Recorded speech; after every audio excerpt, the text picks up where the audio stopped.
Break के बाद एक बार फिर से आप सभी का स्वागत है। जनादेश 2014 देख रहे हैं आप और जनादेश 2014 में आज हम चर्चा कर रहे हैं सोनीपत लोकसभा क्षेत्र में पड़ने वाले विधानसभा क्षेत्रों की। हम सब ये जानते हैं कि हमारे प्रदेश में 10 लोकसभा क्षेत्र हैं और हर एक लोकसभा क्षेत्र में 9 विधानसभा क्षेत्र हैं। सोनीपत में जिन हलकों की हम चर्चा कर चुके हैं उनमें गन्नौर, गोहाना, खरगोदा सुरक्षित, जींद और जुलाना की चर्चा कर चुके हैं। पैनल की राय भी हम आपके सामने रख चुके हैं। अब हम आपको दिखाते हैं बड़ौदा में मुकाबला किस तरह से निकलकर सामने आ रहा है। देखिए बड़ौदा में स्थिति क्या है, राजनीतिक दलों ने किन उम्मीदवारों को मैदान में उतारा है। श्री कृष्ण हुड्डा यहां कांग्रेस पार्टी की टिकट पर चुनाव लड़ रहे हैं। बलजीत मलिक यहां बीजेपी की टिकट पर चुनाव मैदान में है। Doctor Kapoor Singh Indian national लोक दल यानी INLD की टिकट पर चुनाव मैदान में है और जोरावर सिंह यहां HJP हरियाणा जन चेतना पार्टी की टिकट पर चुनाव लड़ रहे हैं। डॉक्टर साहब, बड़ौदा में सिचुएशन सर क्या दिखाई दे रही है?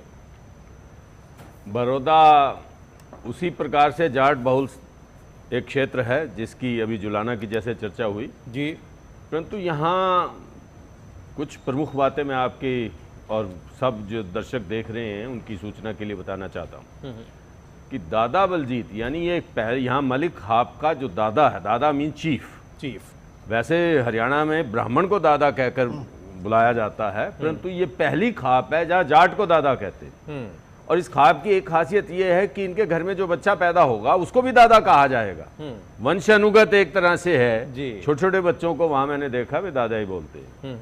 और बलजीत मलिक जो है वो मलिक खाप के दादा है यानी सर्वोच्च है। वैसे तो खापों ने ये घोषणा की थी वो राजनीति से दूर हैं।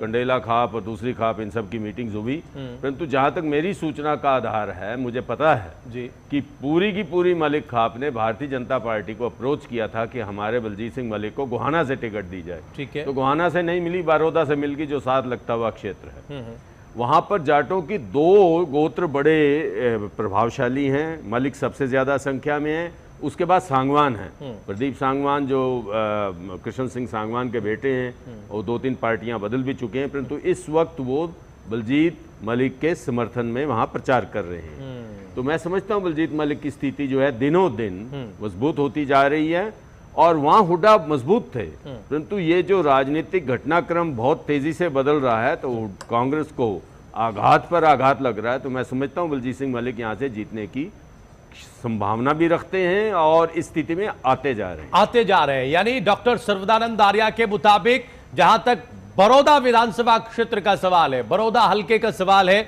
वहां इन सारे तर्कों के आसपास जो भी डॉक्टर साहब ने वहां पेश किए रखे उसमें बलजीत मलिक साहब का जो पलड़ा है वो भारी दिखाई दे रहा है, वो विनिंग सिचुएशन में है। दादा वाली बात की कहानी आपने सुनी ही कि ये चलन, ये प्रचलन वहां क्यों है और इसका अपना क्या असर है। कौशल साहब, आप सहमत हैं इस बात से? बड़ौदा हलके का जो विश्लेषण कर रहे हैं डॉक्टर साहब, या कुछ नई बात यहां जोड़ना चाहेंगे, कोई नया एंगल देना चाहेंगे? हाँ, मैं इसमें यहाँ नया एंगल देना चाहूंगा। ये जो बड़ौदा सीट है ये कांग्रेस की बड़ी पक्की सीट रही है। यहाँ से पहले भी कृष्ण हुड्डा जो हैं जी भारी बहुमत से जीते थे। और इसके अलावा जो दूसरा प्रमाण है वो जगवीर मलिक का मैं जैसे पहले भी उदाहरण दिया है कि यहाँ भी उनकी मेंबर पार्लियामेंट के इलेक्शन में यहाँ से कांग्रेस की बहुत अच्छी लीड रही है। और तीसरी बात यह है कि यहाँ बड़ौदा जो है ये गोहाना के साथ ही सटा इलाका है। रेल कोच की जो फैक्ट्री लगनी है वो इन दोनों एरिया के बीच में लगनी है और रेल की जो कनेक्टिविटी एक तरह का जंक्शन बन गया है। ये दिल्ली और सोनीपत और साथ में गोहाना और उसके बाद जींद के साथ पंजाब का एरिया चला जाता है।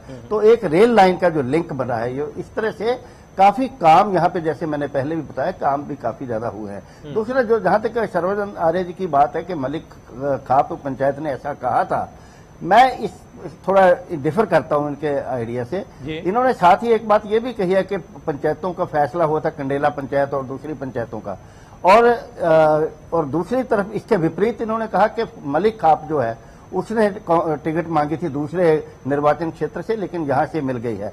इनका ये अपना तर्क हो सकता है, लेकिन मेरा मानना यह है कि खाप पंचायतों ने आमतौर पर सामान्यतः यह फैसला लिया था कि हम इस चुनाव में राजनीति में नहीं उतरेंगे, और उनका दादा के साथ कई ये जो खाप पंचायतों के कई हिस्से होते हैं और उनके कईयों की दादा के साथ इस बात के लिए नाराजगी भी है कि भाई हमारा काम सोशल काम करना है, ना कि ऐसे राजनीति में उलझना, और हमें अपने जो फैसले करने होते हैं पंचायतों में बैठकर वो सारे जो दलगत राजनीति से ऊपर उठकर करने होते हैं। तो इस तरह से मेरा यहाँ पे मानना यह है कि कांग्रेस की ये सीट रही है। बाकी ये ठीक है, आज जो फैसला आया है हरियाणा जनहित कांग्रेस के जो 5 विधायकों के कांग्रेस में शामिल होने के खिलाफ हाई कोर्ट ने जो निर्णय दिया है, इसका इम्पैक्ट जो है वो आज हम कल्पना तो कर सकते हैं कि इसका क्या असर होगा, लेकिन धरातल पर क्या दिखाई देगा वो तो आने वाले दिनों में हम देख सकते हैं। आज की स्थिति जो फैक्चुअल है, जो धरातल पर आज तक है, वो मुझे ऐसा नहीं लगता कि यहाँ पे कांग्रेस कहीं हार सकती है। ये और हुड्डा का बहुत प्रभाव है, और मेरा अपना मानना है कि यहाँ से बड़े आराम से जो ये सीट जो है ये कृष्ण हुड्डा दोबारा जीतेंगे। यानी हमारे पैनल में राय यहाँ डिफर करती हुई कौशल साहब का यह मानना है कि बड़ौदा सीट पर कांग्रेस पार्टी विनिंग पोजीशन में है, विनिंग सिचुएशन में है, और श्री कृष्ण हुड्डा यहां चुनाव जीत रहे हैं। जबकि डॉक्टर आर्या ने अपनी राय रखी थी, उनका कहना था कि जो कॉम्बिनेशन यहां बन रहा है और उनके पास जो सूचना है जिस तरह की उसके मुताबिक यहां बीजेपी चुनाव जीत रही है। हम संजय जी के पास जाएंगे, हम देखेंगे कि संजय जी की राय किस तरफ जा रही है। संजय शर्मा जी, आपकी राय सर किस तरफ जा रही है? आप यहां बीजेपी को विनिंग सिचुएशन में मान रहे हैं, कांग्रेस को यहां जीतता हुआ देख रहे हैं, या फिर कोई तीसरा फैक्टर है आपकी निगाह में सर? जी, यहाँ पे इस चुनाव क्षेत्र में जो सबसे बड़ा मुद्दा सामने आया है, जो डॉक्टर आर्य और कौशल साहब दोनों ने बोला है, वो ये खाप की जो अपना कोड ऑफ कंडक्ट है जी, वो कितना फॉलो किया जाए। इस मामले में जो दादा मलिक हैं वो लोगों को नजर आ रहा है उन्होंने खाप के कोड ऑफ कंडक्ट को वायलेट किया है। उस हालत में मुझे लगता है जो खाप में अंतर विरोध खड़े हो गए हैं उसकी वजह से उनको जो फायदा हो सकता था वो उससे उल्टा नुकसान होगा, और यहाँ कांग्रेस को इस बात का फायदा मिल जाएगा। तो लगता है ये सीट कांग्रेस के लिए ज्यादा खतरे की सीट नहीं है। ज्यादा खतरे की सीट नहीं है, क्या इसका अर्थ यह है कि विनिंग सिचुएशन में है यहां कांग्रेस पार्टी सर?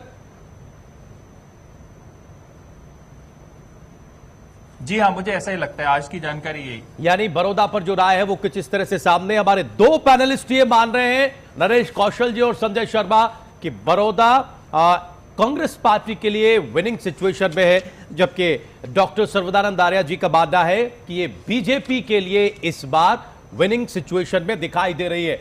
हम राई विधानसभा क्षेत्र में आपको लेकर चलते हैं। राई हलके की तस्वीर देखिए, उम्मीदवार किस तरह से चुनाव मैदान में है। कांग्रेस पार्टी ने यहां जयतीर्थ दहिया को मैदान में उतारा है। कृष्णा गहलोत बीजेपी की टिकट पर यहां चुनाव लड़ रहे हैं। इसके अलावा इंडियन नेशनल लोक दल की तरफ से यहां इंद्रजीत दहिया मैदान में है, जबकि हजका की टिकट पर रंजीत कौशिक यहां अपनी किस्मत आजमा रहे हैं। कांग्रेस से जयतीर्थ दहिया, बीजेपी से कृष्णा गहलोत, इनेलो से इंद्रजीत दहिया और हजका से रंजीत कौशिक। डॉक्टर साहब, क्या प्रतिक्रिया राय हलके को लेकर? स्पष्ट तौर से यहां कांग्रेस आगे है, उसके कारण कृष्णा गहलोत एक बड़ी सक्षम उम्मीदवार है और वो कांग्रेस से वापस छोड़कर उन्होंने भाजपा को अपनाया, टिकट भी प्राप्त की और बिजनेस कम्युनिटी में इनका नाम है। परंतु सबसे बड़ी बात यह है कि इनका इलेक्शन नहीं उठ पा रहा। उसका कारण बड़ा स्पष्ट है कि जो प्रमुख इलेक्शन के अंदर उम्मीदवार नजर आ रहे हैं लड़ाई के अंदर, वो सारे जाट।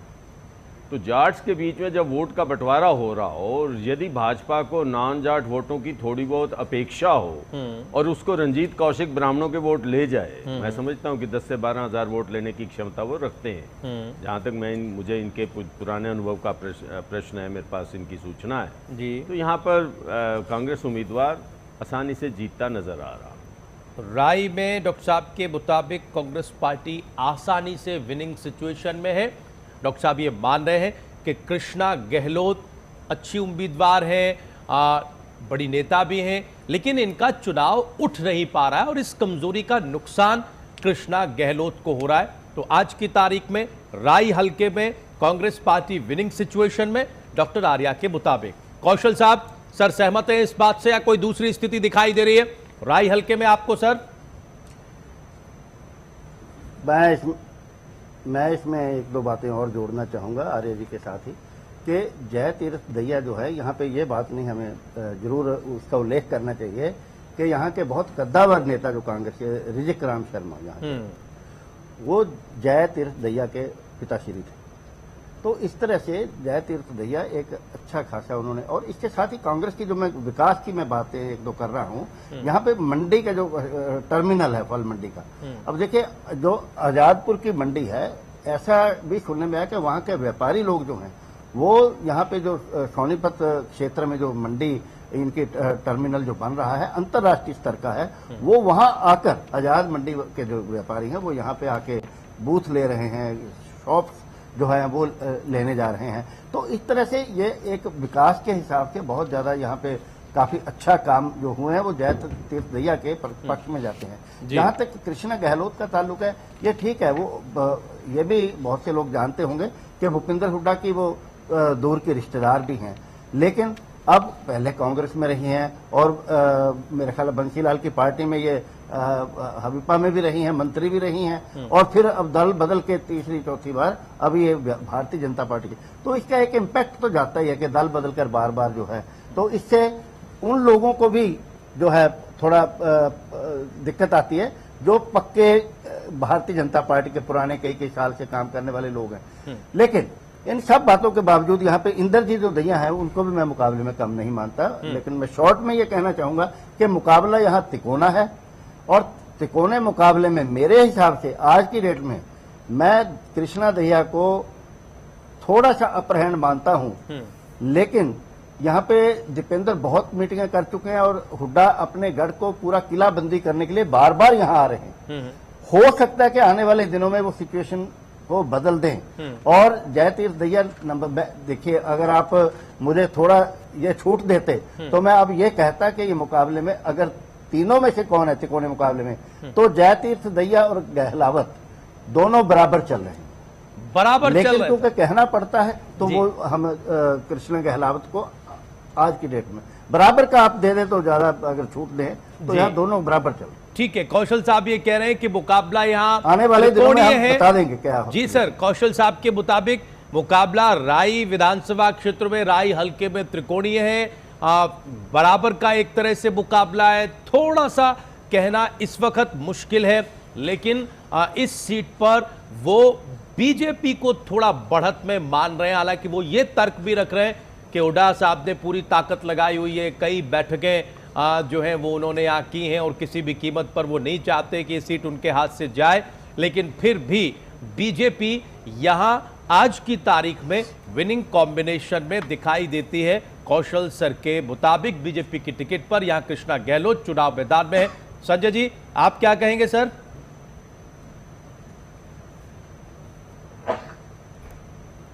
जी, यहाँ पे मुझे जो मेरी जानकारी है आज तक वो वहाँ कांग्रेस जीतती हुई नजर आ रही है, क्योंकि मिसेस गहलोत के बारे में एक बात ये भी कह रही है कि वो ज्यादातर दिल्ली में होती हैं, तो जी तो जी लोग एक आउटसाइडर की बात उनके खिलाफ चलाने की कोशिश की जा रही है, जो उनके मुझे लगता है अल्टीमेटली उनको नुकसान पहुंचाती है, उनको नुकसान पहुंचाती है। और इस हिसाब से कांग्रेस पार्टी संजय शर्मा जी के मुताबिक भी यहां विनिंग सिचुएशन में है। तीन पैनलिस्ट की राय इस तरह से आपके सामने है। राई हलके पर हम चर्चा कर रहे हैं। डॉक्टर सर्वदानंद आर्या का यह मानना है कि कांग्रेस पार्टी यहां विनिंग सिचुएशन में है। जय तीर्थ दहिया या चुनाव जीत सकते हैं, जीत रहे हैं, जबकि नरेश कौशल जी बराबर का मुकाबला मान रहे हैं त्रिकोणीय मुकाबले में, लेकिन वो ये कह रहे हैं फिर भी थोड़ी सी जो एज है वो बीजेपी को यहां मिलती दिखाई दे रही है। विनिंग सिचुएशन में आज की तारीख में बीजेपी है, जबकि संजय शर्मा जी का यह मानना है कि थोड़ा सा बाहर रहने का जो आरोप लगता है कि ज्यादातर दिल्ली में वक्त गुजरता है कृष्णा गहलोत का, लिहाजा यहां कांग्रेस पार्टी विनिंग सिचुएशन में खड़ी हुई है। 2 विधानसभा क्षेत्र, 2 हलके बचे हैं अभी सोनीपत लोकसभा क्षेत्र के। हम जल्दी से आपको सफेदों की तस्वीर दिखाते हैं देखिए सफीदों में किस तरह से उम्मीदवार मैदान में उतरे हैं। बच्चन सिंह, कांग्रेस पार्टी ने इन्हें टिकट दिया है। वंदना शर्मा, काफी चर्चा जिनकी हुई है, कल भी हम अपने कार्यक्रम में चर्चा कर रहे थे। बीजेपी ने टिकट दिया है वंदना शर्मा को। इसके अलावा इनेलो की टिकट पर कली राम यहां मैदान में है, जबकि हरियाणा जन चेतना पार्टी की टिकट पर, हजका की टिकट पर श्याम सिंह यहां अपनी किस्मत आजमा रहे हैं, यहां मुकाबले में हैं। डॉक्टर साहब, क्या स्थिति दिख रही है सफीदों की, क्योंकि एक तरह से वो सीट है जिस पर सबकी निगाह लगी है, टिकी है। कई बार चर्चाओं में ये बात सामने आ जाती है, क्षेत्रीय अखबारों से लेकर राष्ट्रीय अखबारों तक में इस सीट की चर्चा है। देखिए, बच्चन सिंह जो जातिगत समीकरण है उनके लिए एक बहुत बड़ा प्रश्न चिन्ह है। आप गुर्जर समुदाय से हैं और गुर्जरों के वहाँ वोट जो हैं मेरे ख्याल 1-2 हज़ार से ज़्यादा नहीं होने चाहिए। पूरी 2-3 बार ये वहाँ से चुनाव जीत चुके हैं, मंत्री भी रहे हैं और इस वक्त भी बड़े सशक्त उम्मीदवार हैं, कांग्रेस के उम्मीदवार हैं। और कलीराम जी इसमें के वर्तमान विधायक हैं इनेलो के। इनेलो में भी वहाँ इनके समर्थकों की, जाट मतदाताओं की खासी संख्या। परंतु हमें एक बात नहीं भूलनी चाहिए कि सफ़ीदों में 2 अन्य जातियां भी अपना प्रभुत्व रखती हैं। जाटों से थोड़ा नीचे रहेगी उनकी संख्या, बैकवर्ड क्लास के काफ़ी वहाँ पर मतदाता हैं और ब्राह्मण मतदाता भी बहुत भारी हैं। और इसको नाक का, अपनी प्रेस्टीज का इशू भी भाजपा ने बनाया हुआ है, क्योंकि एक बहुत बड़े नेता की, जो राष्ट्रीय स्तर की नेता उनकी बहन है, मैं समझता हूँ रिसोर्सेज के माध्यम से या प्रचार के माध्यम से तो कोई कमी रहने नहीं दी जाएगी। मेरा अभी तक तो इलेक्शन का कुछ भी स्वरूप रहेगा, परंतु मेरा मानना है कि अंतिम विजय जो है वो भाजपा की यहाँ पर होगी। सफीदों में अंतिम विजय यानी जो विनिंग सिचुएशन है वो बीजेपी की देख रहे हैं डॉक्टर साहब। बीजेपी की टिकट पर यहां वंदना शर्मा अपनी किस्मत आजमा रही हैं। कौशल साहब सहमत हैं सर इस बात से, आप वंदना शर्मा ही यहां विनिंग सिचुएशन में दिख रही हैं या कुछ और तस्वीर बन रही है? नहीं, मुझे इससे अपना अलग निर्णय देना होगा मुझे। जी प्लीज। यहाँ पे बच्चन सिंह आर्य के बारे में ठीक है, यहाँ कहा गया है कि वो जो है गुर्जर की कोई ज्यादा संख्या नहीं यहाँ पे होगी। तो इस तरह से ही जो कलीराम है, कलीराम भी रोड है, शायद उनकी भी ज्यादा संख्या नहीं है, 2-4 है जो INLD से खड़े हैं। तो यहाँ पे जो मेजर बातें हैं, यहाँ इससे हम जाति से हम ऊपर उठ के अगर बात करें, यहाँ एक तो जो किसानों के जो आंदोलन, जाटों का आरक्षण, कंडेला कांड में जो मरे थे, 9 लोग मरे थे, ये सब इस इलाके में हुआ। जींद की 5 सीटें वीरेंद्र सिंह के नेतृत्व में जो 2009 में, उन्होंने वीरेंद्र सिंह उस वक्त तो टिकटें दिलवाते थे अपने लोगों को, लेकिन वो 5 सीटों हारे वहां से। इसलिए अब वही वीरेंद्र सिंह बीजेपी की तरफ हैं। तो लोगों में इस बात का रंजिश है, रोष है कि कांग्रेस के, मतलब वो उनका पहले भी विरोध था और अब ये विरोध जो कांग्रेस के पुराने लोग हैं कि इनकी वजह से ऐसे हार हुई। दूसरा, कंडेला की जो मैं बात की है, 9 परिवारों के जो लोग मरे, उनको जो नौकरियां दिलवाई वो हुड्डा साहब ने दिलवाई है। और जाट आरक्षण की बात वो आपके सामने है, जो जाट आरक्षण हुआ है, नेचुरल है कि जाट जो है उनका जो है रुझान थोड़ा बच्चन सिंह आर्य की तरफ होगा। हुड्डा साहब का अपना जो है उनका अपना प्रभाव जो है वो भी यहाँ पे कुछ न कुछ जरूर काम करेगा। ठीक है, वंदना शर्मा यहाँ पे सुषमा स्वराज की बहन है और वो मुकाबले में जरूर है यहाँ पे, उस हिसाब से दोनों का मुकाबला जरूर मैं मानता हूँ कि काफी कड़ा मुकाबला हो सकता है। लेकिन मेरा ख्याल है कि हल्का एज जो मैं मानता हूँ वो बच्चन सिंह आर्य की तरफ, क्योंकि बच्चन सिंह आर्य को वीरेंद्र सिंह ने टिकट नहीं लेने दिया था पहली बार। एक बात ये भी है, वो खुंड से हैं, पुरानी खुंड से भी होती हैं। तो इस बार बच्चन सिंह आर्य जो है मेरे हिसाब से बिल्कुल साफ सुथरी छवि के व्यक्ति हैं और ये जो है ये सीट जो है ये निकाल सकते हैं कांग्रेस के लिए। यानी यहां भी स्थिति थोड़ी सी डिफर कर रही है। डॉक्टर साहब कह रहे हैं बीजेपी या अंततः विनिंग सिचुएशन में खड़ी है आज की तारीख में भी, और चूंकि प्रचार में किसी तरह के रिसोर्सेज की कमी नहीं आने दी जाएगी, डॉक्टर साहब ने ये कहा, लिहाजा वंदना शर्मा यहाँ विनिंग सिचुएशन में। जबकि कौशल साहब का कहना ये, उनका मानना ये कि आज की तारीख में कांग्रेस पार्टी सफीदों हल्के में, सफीदों विधानसभा क्षेत्र में विनिंग सिचुएशन में है। बच्चन सिंह आर्य की पोजीशन यहां मजबूत है। ऐसे में संजय जी की राय बहुत महत्वपूर्ण हो जाती है। वो जिस तरफ जाएंगे पलड़ा थोड़ा कमजोर या भारी उस तरफ हो जाएगा। संजय जी आप किधर जा रहे हैं सर? सफेदों की सीट पर बीजेपी के साथ जाएंगे, कांग्रेस पार्टी के साथ जाएंगे जिधर नरेश कौशल जी इशारा कर रहे हैं, या फिर आप इंडियन नेशनल लोकदल को भी यहां उतना ही मजबूत मानेंगे? क्या स्थिति है सर? जी मैं दो दिग्गजों की राय से बड़ा डर के एक तीसरी राय रखना चाह रहा हूं जी कि मेरे जो आज तक मैंने जानकारी वहां से एकत्रित की है उसके हिसाब से ये तय है कि वंदना शर्मा नहीं जीत सकती हैं। हाँ, और उस मामले में एक ये कहा जाता है कि वो हो सकता है सुषमा स्वराज चीफ मिनिस्टर के तरह आ जाए हरियाणा में। तो क्योंकि हरियाणा में बहुत सारे चीफ मिनिस्टर बीजेपी के घूम रहे हैं, तो हर जगह लोगों को शंका है कि है या नहीं है। जी जी। तो असल में वो ज्यादातर चीफ मिनिस्टर जो बनने जिनकी बात आती है वो ज्यादा असरदार नहीं रह जाते हैं। और दूसरी बात यह है कि जो जाटों की संख्या है, जींद डिस्ट्रिक्ट का जो मूड है उसके देखते हुए जींद डिस्ट्रिक्ट का मूड ज्यादातर आईएनएलडी की तरफ जा रहा है। उस हालत में आईएनएलडी के कैंडिडेट के चांसेस मुझे ज्यादा अच्छे नजर आते हैं। ज्यादा अच्छे नजर आते हैं, यानी यहाँ पैनल। यहाँ पे एक और बात है कि जो दूसरी जातियों में एक जी जी संजय जी कहिए, प्लीज कहिए सर। यहाँ एक सैनी कैंडिडेट है, वो भी 26,000 वोट ले चुके थे।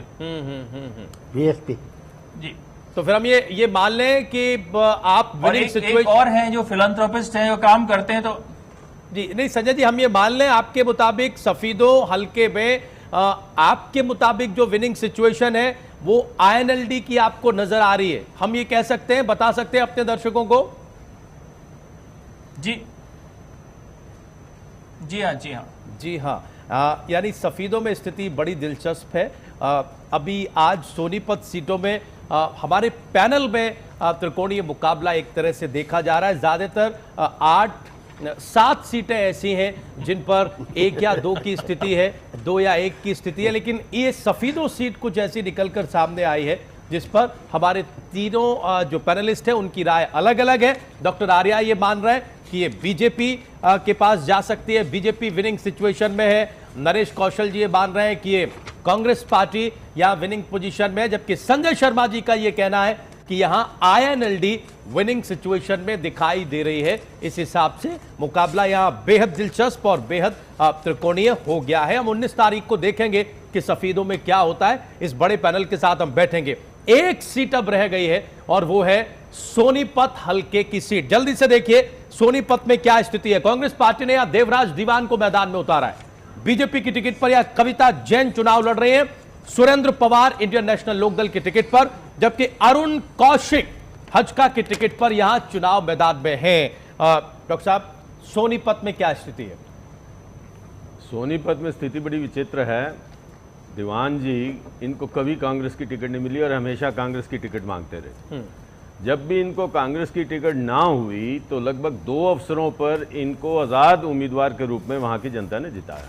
ठीक है। और उनके पीछे इनकी जो बिरादरी है, पंजाबी बिरादरी, वो बड़े ही मजबूती से उन्होंने इनका साथ दिया और इनके विरोध में भी बहुत कुछ कहा गया, परंतु बिरादरी ने साथ दिया, इसलिए दोनों बार ये विधायक बने और काफ़ी अच्छे वोटों से बने।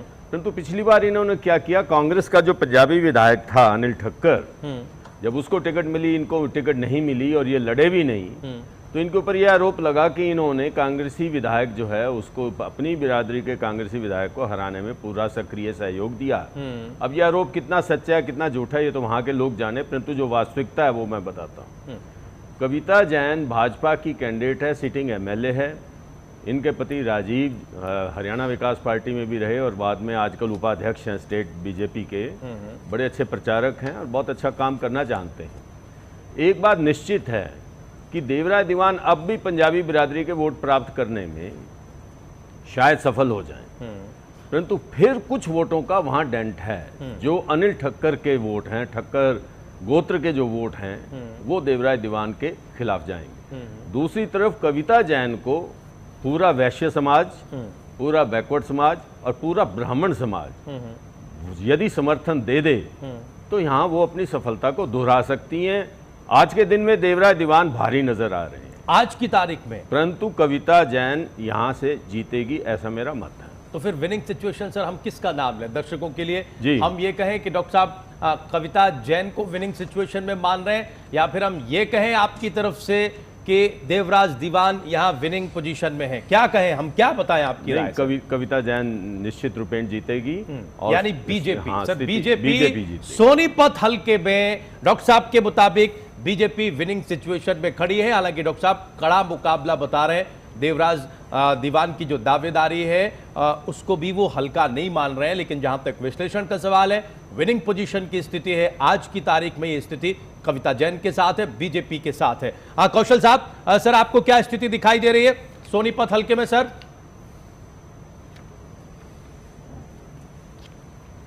देखिए, जैसा कि आर्य जी ने कहा है कि पंजाबी सीट है ये, यहाँ पे मैं ये भी जोड़ना चाहूंगा जानकारी के लिए, कई नए जो मतदाता होते हैं, दर्शक होते हैं, कि यहाँ पंजाबी सीट से यहाँ से जो भाजपा से देवीदास जीतते रहे हैं और कांग्रेस से श्यामदास मुखीजा जीते हैं यहाँ से, और जैसा कि बताया आर्य जी ने 2 बार देवराज दीवान यहाँ से निर्दलीय जीत चुके हैं और बड़ा काम इन्होंने किया है पर्सनली, जैसे कि पानी के टैंकर ढोना और ये ऐसे ऐसे काम इन्होंने जब निर्दलीय जीते थे तो एक छाप छोड़ी थी इन्होंने, बड़े हैरान हुए थे लोग जब पहली बार ये निर्दलीय जीते थे।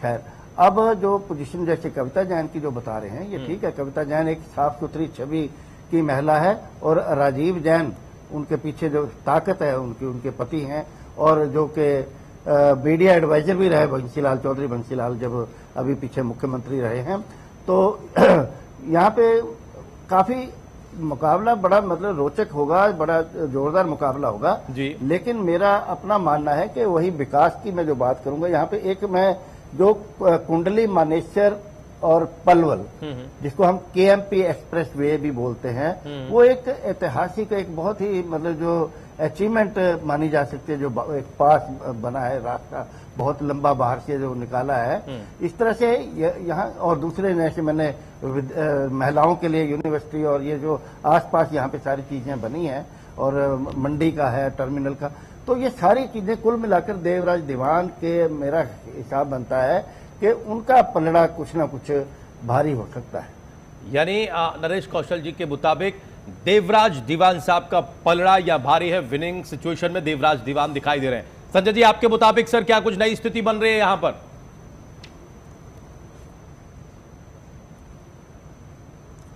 जी, मेरे हिसाब से यहाँ पे कविता जैन की जीतने की संभावनाएं अच्छी हैं, जो आज तक मुझे जानकारी मिली। उसका एक और इंटरेस्टिंग एस्पेक्ट यहाँ पे है जो चर्चा में नहीं आया था जी, कि इंडियन नेशनल लोकदल ने वहां पे एक जाट को खड़ा कर दिया है। आमतौर पे स्थिति ये होती, अगर वो ना होता तो वो देवराज दीवान की ताकत में जुड़ने के बहुत ज्यादा चांसेस थे जी।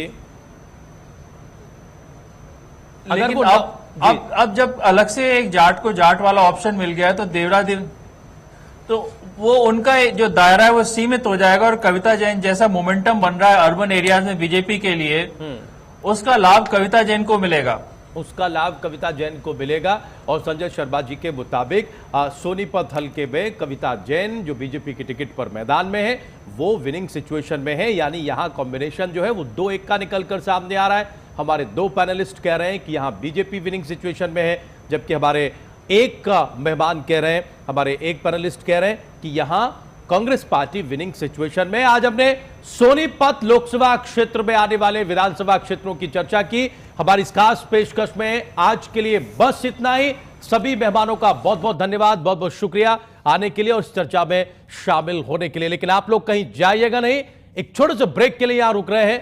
ब्रेक के उस पार भी खबरें जारी हैं।